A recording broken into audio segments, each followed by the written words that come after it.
वीरं प्रणम्य सर्वज्ञं विनिष्टाशेषदोषिकं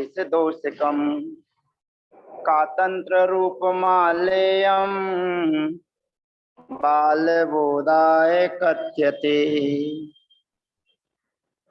चर्चा चल रही थी सूत्र नंबर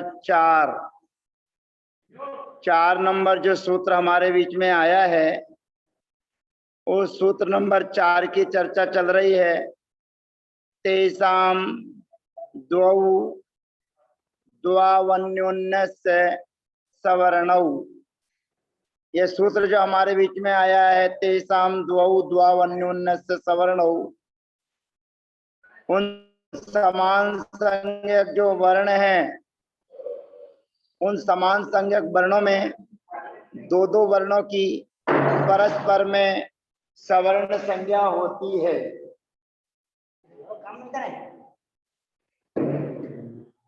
सवर्ण संज्ञा होती है। तो यहाँ पर सवर्ण संज्ञा करने पर बात यह है कि इस सूत्र में तेसाम शब्द क्यों दिया है। तेसाम माने 10 समाना नाम, ऐसा क्यों कहा है, इसमें तेसाम पद का ग्रहण क्यों किया है।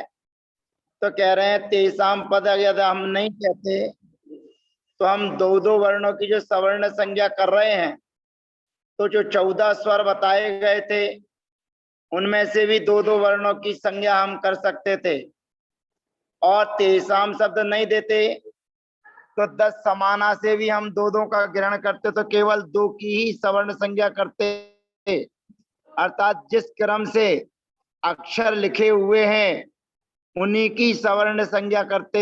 अर्थात आ के सामने आ हो तो सवर्ण होता है, ई के सामने ई हो तो सवर्ण होता है, ऊ के सामने ऊ हो तो सवर्ण होता है, रिरी के सामने रिरी हो तो सवर्ण होता है।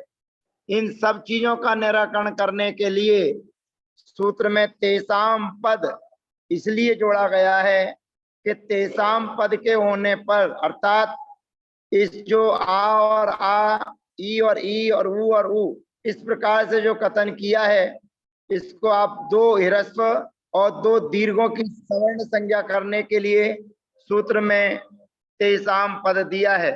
अर्थात तेसाम ग्रहणम किमर्थम, सूत्र में तेसाम शब्द का ग्रहण क्यों किया है। कहते द्योर ह्रस्वयोर द्योर दीर्घयोश्च सवर्ण संज्ञार्थम, दो दीर्घ की और दो ह्रस्व की परस्पर में सवर्ण संज्ञा करने के लिए सूत्र में तेसाम शब्द का ग्रहण किया है।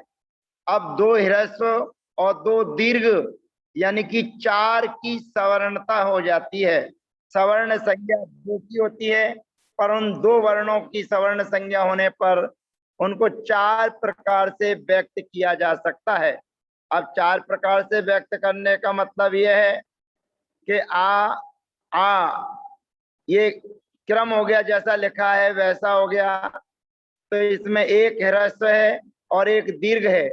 फिर इसका यदि हम उल्टा कर देंगे, पहले आ लिखेंगे फिर आ लिखेंगे, तो इसमें भी एक दीर्घ है और एक ह्रस्व है। फिर उसके बाद में आता है लघु लघु, और तीसरे क्रम में हम दोनों तरफ छोटा छोटा लिखेंगे, तो यहाँ पर ह्रस्व है दोनों। और फिर चौथे प्रयोग में दीर्घ दीर्घ लिखेंगे, तो ये दो दीर्घ हो गए और दो ह्रस्व हो गए। अर्थात सूत्र में जो तेसाम शब्द दिया है उस तेसाम पद के ग्रहण करने से दो ह्रस्व वर्णों की और दो दीर्घ वर्णों की भी सवर्ण संज्ञा होती है। अर्थात सवर्णता 4 प्रकार की होती है। सवर्ण संज्ञा दो दो में होती है, पर दो दो में होने वाली सवर्ण संज्ञा को 4 प्रकार से दर्शाया जाता है। जैसे क्रमेण वैप्रियतेन लघुनाम लघु भी सहे गुरुणाम गुरु भी सार्धम चतुर्धेति सवर्णता। अर्थात वह सवर्णता जो सवर्ण आपने किए हैं, दो दो की परस्पर में सवर्ण संज्ञा की है, उन दो दो में होने वाली सवर्ण संज्ञा को 4 प्रकार से बताया जा सकता है। चार प्रकार से बताए जाने का मतलब है क्रमेण है। क्रम जो अक्षरों का है, वर्णों का है लिखने में, आ ह्रस्व आ दीर्घ, ई ह्रस्व ई दीर्घ, उ ह्रस्व उ दीर्घ, ये क्रम है। तो क्रमेण है, सबसे पहले जो क्रम है उस क्रम से लिखिए। ये एक हो गई सवर्णता। फिर कहते विपरीत वैपरीत्येन है, फिर विपरीत कर दीजिए, पहले आ फिर आ, तो ये विपरीत हो गई, माने दो हो गई। फिर लघु नाम लघु भी सह, लघु के साथ लघु की अर्थात ह्रस्व के साथ ह्रस्व की, छोटे के साथ छोटे की भी सवर्ण संज्ञा होती है। और उसके बाद में गुरु नाम गुरु भी सार्धम, गुरु के साथ गुरु की अर्थात दीर्घ की सवर्ण संज्ञा होती है। इति चतुर्धा सवर्णता, इस प्रकार से सवर्णता चार प्रकार की होती है, ऐसा जानना चाहिए। यहाँ क्रमेण ये तृतीया विभक्ति का एक वचन है। इंटा सूत्र यहाँ पर लगता है, अवर्ण विवर्ण ए लगता है, और रसरी वर्णे भ्यानो नमंत्या स्वर हेव कवर पवर्गांतरोपी, और वैप्रियत्येन ये भी तृतीय विभक्ति का एक वचन है, इंटा सूत्र लगता है। और लघु नाम ये अग्नि संज्ञक है। लघु का षष्ठी विभक्ति के बहुवचन में क्या बनेगा? लघु नाम, साधु नाम। आमी च नु से नु का आगम हुआ, और दीर्घ मामी सनौ से दीर्घ होकर शब्द बना लघु नाम। और लघु भी ये तृतीया विभक्ति है। और सह, ये सह शब्द जो लिखा हुआ है, इस सह शब्द के कारण, सह माने होता है सात, तो सात सह के योग में तृतीया विभक्ति लगती है। तो यहाँ पर लघु नाम लघु के साथ लघु की, बोलने में तो ये आ रहा है छोटे के साथ छोटे की, तो यहाँ पर दूसरा शब्द भी लघु नाम होना चाहिए था, परंतु सह शब्द के प्रयोग होने पर तृतीया विभक्ति लगती है, जिसको करण कहते हैं। सह के योग में तृतीया विभक्ति यानी करण विभक्ति होती है। तो यहाँ पर लघु भी ये तृतीया विभक्ति का बहुवचन है, क्योंकि लघु वर्ण बहुत सारे होते हैं। ऐसे ही गुरु नाम, ये गुरु शब्द था, यहाँ पर भी अग्नि संज्ञा होकर आमी चनु और दीर्घ मामी सनौ से दीर्घ आदेश होकर गुरु नाम बना है। उसी प्रकार से सार्धम और सह, ये दोनों एकार्थवाची हैं। सह का अर्थ भी होता है सात, और सार्धम का अर्थ भी होता है सात। इस सार्धम के साथ के में भी तृतीया विभक्ति का प्रयोग किया जाता है, इसीलिए गुरु भी ये तृतीया विभक्ति है। अर्थात गुरुओं का, अर्थात दीर्घ वर्णों का, गुरु भी दीर्घ वर्ण के सह सार्धम माने सात सवर्णता होती है। अर्थात क्रम से चलेंगे तो एक, वैपरीत्य न चलेंगे तो दो, और लघु नाम लघु भी से लघु के साथ लघु की अर्थात छोटे के साथ छोटे की, और गुरु नाम गुरु भी और गुरु के साथ गुरु की सवर्ण संज्ञा होती है, सार्ध माने सात।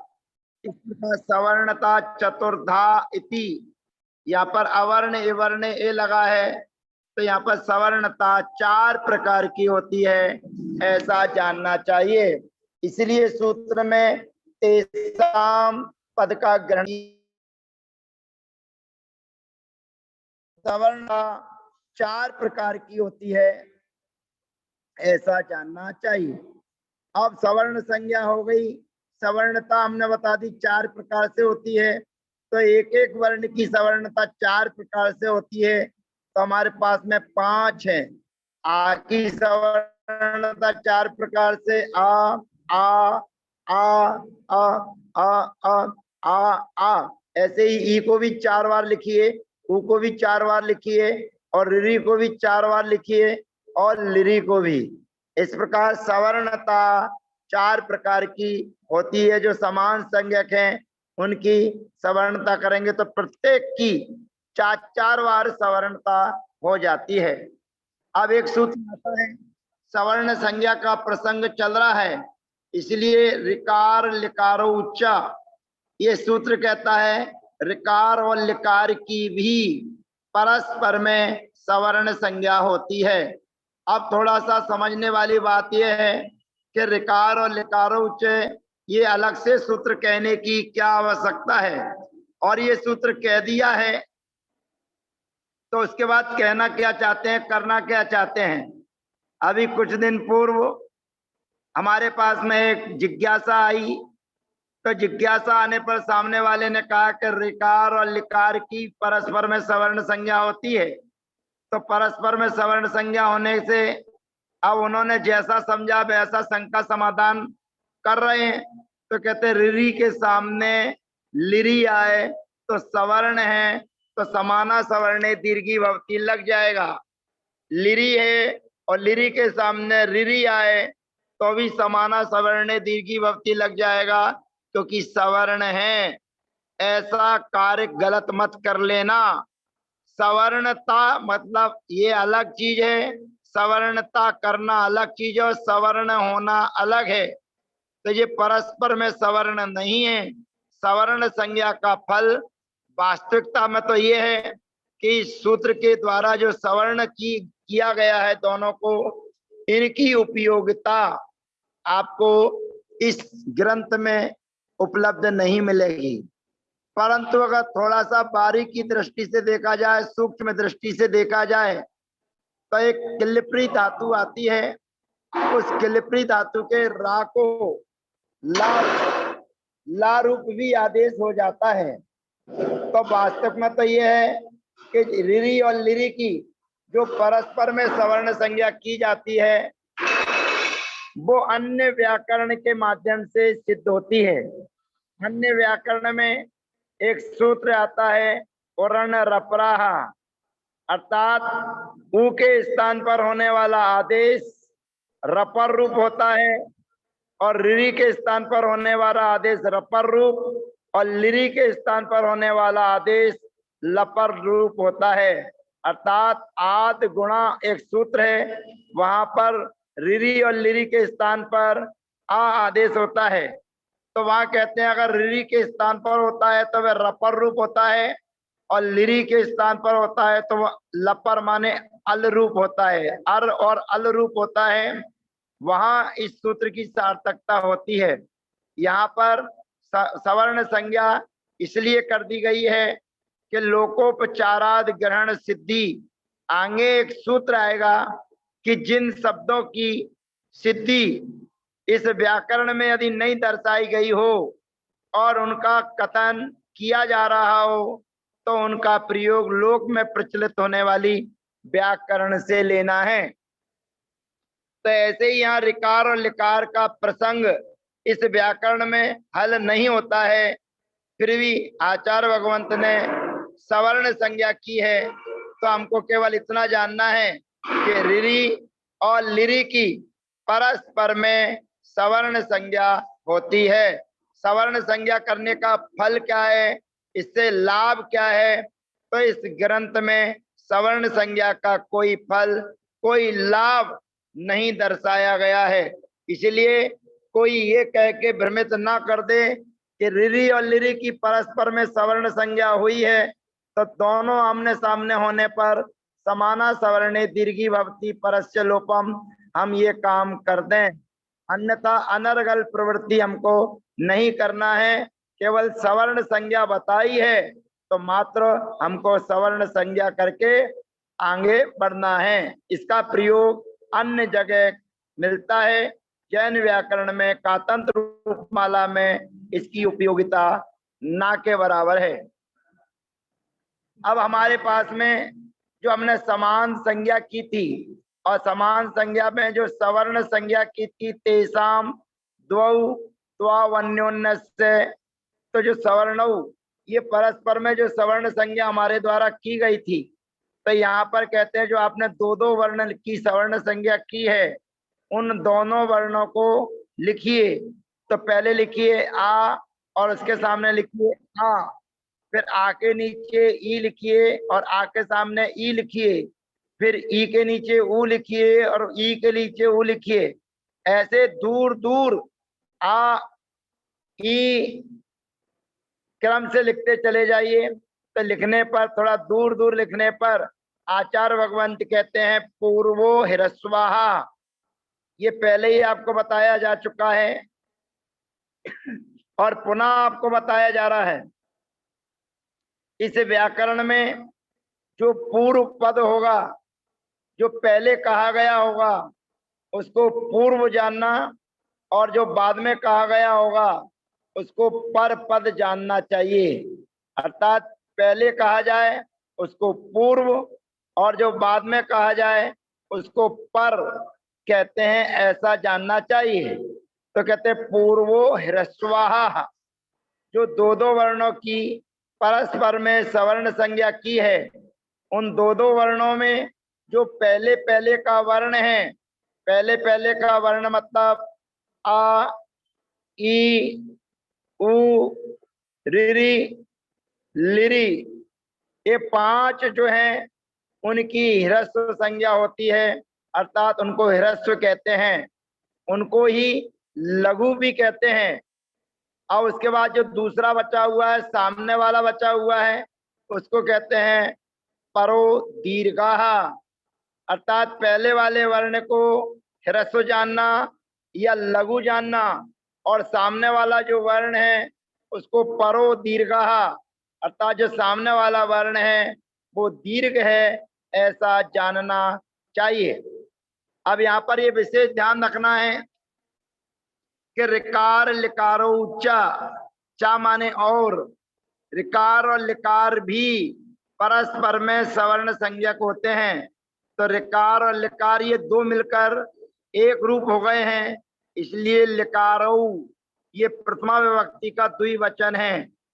और यहाँ पर पूर्वो ह्रस्वाहा ये प्रथमा का एक वचन है, और ये पहले पूर्वा पद था और पूर्वा के कारण ह्रस्व हुआ, तो कहते हैं अघोष बतोश्च। पहले आपको बताया है कि जहां ओ किसी भी पद में ओ हो और ओ के इस बाद यदि घोष वर्ण हो और गैप दिया हो तो वहां पर अघोष बतोश्च और ओवर्ण ओ ये सूत्र लगता है, ऐसा जानना चाहिए। तो यहाँ पूर्वो के बीच में स्पेस है और ओ बना हुआ है, इसका मतलब ये है कि यहाँ पर अघोष बतोश्च 105 नंबर का सूत्र और ओवरणे ओ ये 30 नंबर का सूत्र लगकर शब्द बन जाता है पूर्वो ह्रस्वाहा।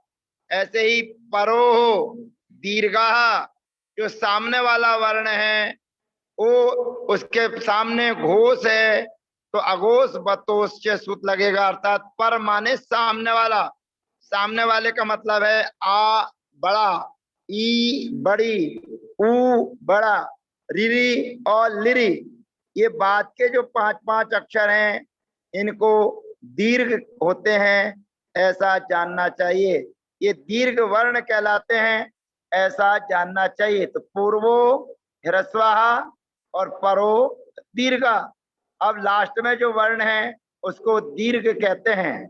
अब ये अपने को विशेष ये ध्यान रखना है कि जो पूर्वो ह्रस्वाहा और परो जो दीर्घा की चर्चा आपके बीच में है, जो उन वर्णों की है जिनकी आपने समान संज्ञा की है।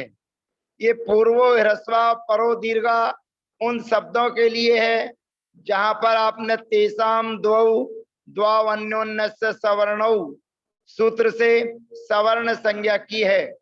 तो केवल ये पूर्वो ह्रस्वा और परो दीर्घा की चर्चा केवल हमें 10 समान संज्ञक वर्णों में जिन दो दो वर्णों की सवर्ण संज्ञा की है उनमें ही ह्रस्व और दीर्घ का विभाग जानना चाहिए, क्योंकि 10 के बाद में जो ए आई ओ औ ये चार वर्ण जो आते हैं जिनको संध्याक्षर कहते हैं, उन संध्याक्षर वर्ण के सामने ये व्यवस्था मत समझना कि ए को हम ह्रस्व कह दें और आई को दीर्घ कह दें। ओ को ह्रस्व कह दें और औ को दीर्घ कह दें, वे चारों के चारों वर्ण दीर्घ ही हैं, ऐसा जानना चाहिए। ये आगे के सूत्र में क्लियर कर दिया जाएगा। इसलिए यहाँ पर जो पूर्वो ह्रस्वा और परो दीर्घा की चर्चा है वो केवल दो वर्णों में ही है, माने कि 10 समान संज्ञक जो वर्ण दो दो की जो सवर्ण संज्ञा की है उन्हीं में होती है, ऐसा जानना चाहिए। अब उसके बाद में जो स्वर हमारे बीच में 14 आए थे, उन 14 स्वरों में अब आगे की व्यवस्था बता रहे हैं कि जो 14 स्वर बताए गए थे उन 14 स्वरों में स्वरो वर्ण वर्जो नामी, और यहाँ पर वर्ण के पूर्व में अवग्रह का चिन्ह है, खंडाकार का चिन्ह है, और वह अवग्रह खंडाकार का चिन्ह इस पीडीएफ फाइल में सूत्र में हमें दिख नहीं रहा है। इस कारण सूत्र का अर्थ लगेगा अवर्ण वर्जा स्वरहा नामी ही, अर्थात अवर्ण को छोड़कर जो स्वर है उनकी नामी संज्ञा होती है। अवर्ण रहित कहने का मतलब ये है कि आ और आ इनको अवर्ण कहते हैं, अर्थात जिनके साथ में वर्ण शब्द का प्रयोग किया जाता है वहां पर दोनों का ग्रहण किया जाता है, और जहां पर केवल कार लगाकर शब्द का प्रयोग किया जाता है वहां पर केवल एक वर्ण का ही ग्रहण किया जाता है जिसके साथ में कार लगा है। तो यहाँ पर स्वरो वर्ण वर्जो नामी, देखिए आपके सूत्र में बीच में अवग्रह खंडाकार का चिन्ह आ चुका है। तो स्वरो अवर्ण वर्जा नामी, अवर्ण माने आ और आ, इन दोनों वर्णों को छोड़कर जो शेष स्वर हैं उन शेष स्वरों को नामी संज्ञा होती है, अर्थात वो नामी के नाम से जाने जाएंगे। अर्थात स्वर 14 होते हैं, उन 14 स्वरों में आ और आ इनको छोड़ दिया जाए तो 12 स्वर जो हैं उन 12 स्वर की नामी संज्ञा होती है, और आ ये अनामी है, ऐसा जानना चाहिए। अब थोड़ा सा ये ध्यान रखना है कि स्वरो वर्ण वर्जो नामी, अवर्ण को छोड़कर स्वराहा अवर्ण, तो हमने पूर्व में आपको बताया है, ये जानकारी आपको होना चाहिए कि जहां पर भी एस अवग्रह खंडाकार ये तीनों एकार्थ हैं, एक ही चीज को बताने वाले हैं। तो जहां पर अवर्ण हो यानी कि खंडाकार हो, एस हो, अवग्रह का चिन्ह हो, और उसके पूर्व में यदि ओ हो तो वहां पर 3 सूत्र नियम से लगते हैं। जैसे 104 नंबर का सूत्र लगेगा उ मकार योर मध्य, फिर 30 नंबर का सूत्र लगेगा ओ वर्णे ओ, और 57 नंबर का सूत्र लगेगा एकारे आई ओ, 57 ए दो तो सूत्र है उससे का एद है, एकारे आई एक ये दो सूत्र है, उससे आकार का लोप हो जाए, एकार ओ दंता सूत्र, उससे आकार का लोप हो जाएगा। तो यहाँ पर 3 सूत्र लगेंगे, स्वरो वर्ण एदोत परा पदांते लोप मकारा, अर्थात एत और ओत के बाद में यदि आकार आता है तो उस आकार का लोप हो जाता है, और लोप हो जाने पर उसकी पहचान के लिए अवग्रह का चिन्ह लगाया जाता है। एदोत परः पदांते लोप मकारा, अर्थात ए अथवा ओ के सामने यदि आकार आता है तो उस आकार का लोप हो जाता है। तो यहाँ अवर्ण था और अवर्ण के पूर्व में ओ था, तो यहाँ पर उसका लोप हो जाएगा, और लोप हो जाने के कारण यहाँ पर अवग्रह का चिन्ह लग जाता है। इस सूत्र को आपको पीला करके दिखाया गया है, इसलिए जो अवग्रह का चिन्ह अभी आपके बीच में रखा गया था खंडाकार का चिन्ह आपके बीच में रखा गया था, वो पीला रंग करने के कारण उसके नीचे दब गया है।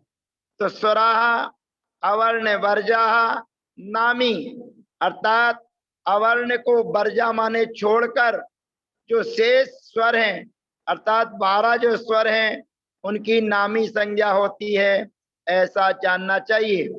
जैसे ई, ऊ, रिरी रिरी, लिरी लिरी, ए आई, ओ औ।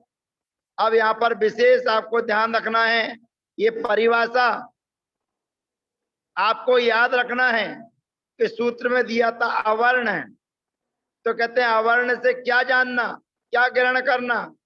तो परिभाषा देते हैं, वर्ण ग्रहणे सवर्ण ग्रहणम, कारक ग्रहणे केवल ग्रहणम, अर्थात जहां पर वर्ण शब्द का प्रयोग किया जाता है वहां पर सवर्ण ग्रहणे अर्थात संपूर्ण का ग्रहण करना, अर्थात दोनों का ग्रहण करना, आ और आ।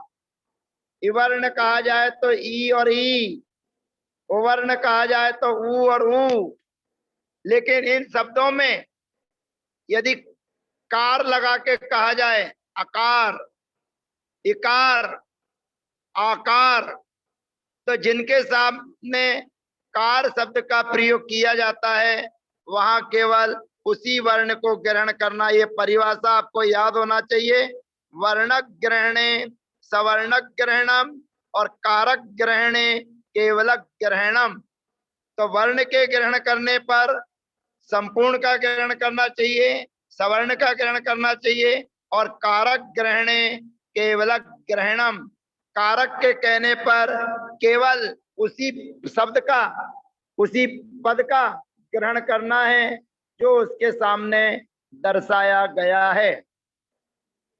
अब जैसे कार लगाया है, कार की जगह पर हम आधा ता भी लगा सकते हैं, हलंत ता। तो हलंत ता का जब प्रयोग किया जाएगा तो वहां पर भी उसी पद को ग्रहण करना जिसके सामने ता लगा हुआ है। आगे के सूत्रों में ये चर्चा जब आएगी, जब ता लगा हुआ होगा तो आपको बताया जाएगा कि यहाँ पर ता लगा है, तो आपको केवल वही वर्ण लेना है। जैसे आगे आएगा इदु दग्नि, इत और उत की अग्नि संज्ञा होती है, तो यहाँ पर ई के साथ ता लगाकर कथन किया है, ऊ के साथ में ता लगा के कथन किया है। इसका मतलब यह है कि यहाँ पर छोटी ई, ह्रस्व ई और ह्रस्व ऊ की ही अग्नि संज्ञा होती है, ऐसा जानना चाहिए। तो ये आपको वर्ण ग्रहणे सवर्ण ग्रहणम कारक ग्रहणे केवल ग्रहणम, ये परिभाषा को अच्छे से याद कर लेना चाहिए। तो एक बार पुनः रिवीजन करते हैं। स्वरो वर्ण वर्जो नामी, अवर्ण को छोड़कर जो शेष 12 स्वर होते हैं उनकी नामी संज्ञा होती है, और जो अवर्ण है, अवर्ण माने आ और आ, उनको अनामी कहते हैं। और जो स्वर हैं उन स्वरों में केवल समान संज्ञक में ही जानना, और केवल ह्रस्व जो पूर्व ह्रस्वा कहा है उन्हीं वर्णों में वर्ण लगेगा, ये ध्यान रखना है। जो पूर्वो ह्रस्वा वर्ण में 5 वर्ण हैं उनमें ही वर्ण शब्द लगेगा तो दोनों का ग्रहण हो जाएगा, और उसके बाद बाकी के जो स्वर हैं उनमें केवल का लग सकता है।